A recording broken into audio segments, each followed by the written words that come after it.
بس اتنا سا کہوں گا کہ جس کسی انسان کو اس کی روح کے ذریعے بلانا ہو تو اس کے لیے صرف یہ عمل آپ پڑھ لیں۔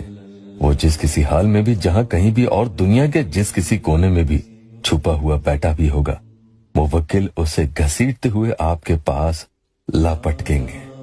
یہاں روح کے ذریعے کا مطلب یہ کہ اس کے اندر سے ہی آواز آئے گی کہ آپ کو فلاں شخص بلا رہا ہے اور آپ کو اس کے پاس حاضر ہونا چاہیے، اور آپ کو اس کے پاس حاضر ہونا ہی پڑے گا۔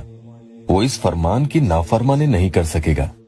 انشاءاللہ پھر ایسے میں وہ جتنی بھی تاخیر کرے گا تو اسے اس میں بے چینی ہونے لگے گی، دل گھبرائے گا، کسی حال وہ خود کے قابو میں نہ رہ سکے گا، اس کا کلیجہ اچاٹ کھائے گا، دل کچھ کہے گا اور دماغ کچھ کہے گا، اندر سے کچھ بھی نارمل نہیں ہوگا، بس کہیں سکون نہیں اور نہ ہی من کا لگنا۔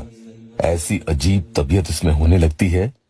قل هو اللہ احد اللہ الصمد کا یہ وظیفہ ہے، اور اس عمل کے موکل جب اپنے مقام سے اس کے مقام تک پہنچ جاتے ہیں، اور اس میں سیکنڈز بھی زیادہ لگتے ہیں، یعنی جب بھی آپ یہ حکم دو گے کہ اے فلاں شخص حاضر ہو جاؤ، تو پھر مجال ہے کسی مخلوق کی کہ وہ ان موکل کو اللہ کے حکم کو پورا کرنے میں روک دے۔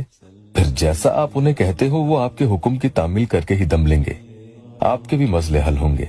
اس عمل کی بات میں کروں تو اس میں آپ کو یہ دھیان رکھنا ہوگا کہ آپ جب تیار رہیں کہ وہ آپ کے سامنے حاضر ہو جائے اور آپ انہیں فیس کر سکیں، اس میں آپ کو کوئی پریشانی نہ ہو تو ہی آپ اس عمل کو پڑھ لیں۔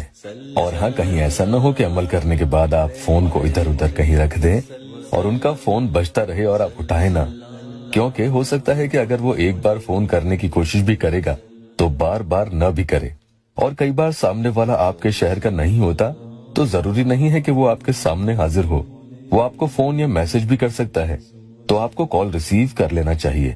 کہیں کال مس ہوا تو بات نہیں بن پائے گی، لیکن کال اٹھا کر بھی آپ ان کے کسی بات کے لیے پیچھے نہیں پڑیں گے کہ کہیں آپ فون اٹھاتے ہی کہہ دیں کہ بتاؤ مجھ سے کب شادی کرو گے۔ نہیں، ایسا نہیں کہنا ہے، بلکہ انتظار کریں وہ خود کیا کہتا ہے، اور اندر سے خود پر قابو رکھیں۔ خوشی کے مارے جذباتوں میں بہہ کر اپنی کمزوری نہیں دکھانی ہے کہ جلد بازی میں محبت کا اظہار آپ ہی اس کے سامنے کر دیں۔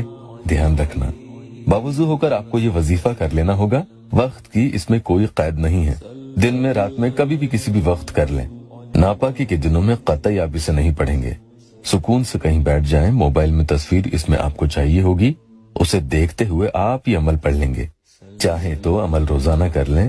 اعوذ باللہ من الشیطان الرجیم، بسم اللہ الرحمن الرحیم ایک مرتبہ پڑھنا ہوگا۔ اس کے بعد قل هو اللہ احد، محبت، مطیع و حاضر، فلاں، اللہ الصمد۔ اس میں آپ کو فلاں کی جگہ اس انسان کا نام لے لینا ہے، لیکن اس کی تصویر کو بھی بیچ بیچ میں دیکھتے ہوئے جانا ہے۔ مطیع یعنی آپ کا فرما بردار بن بیٹھے گا اور اپنی روح اور جسم کے ساتھ آپ کے سامنے کھڑا ہوگا۔ اس طرح سے آپ کو 41 ٹائمز یعنی 41 مرتبہ یہ پڑھ لینا ہوگا، اور اس کے بعد اللہ سے خوب دعا بھی کرنی ہے۔ انشاءاللہ مطلوب کی فوراً حاضری ہوگی۔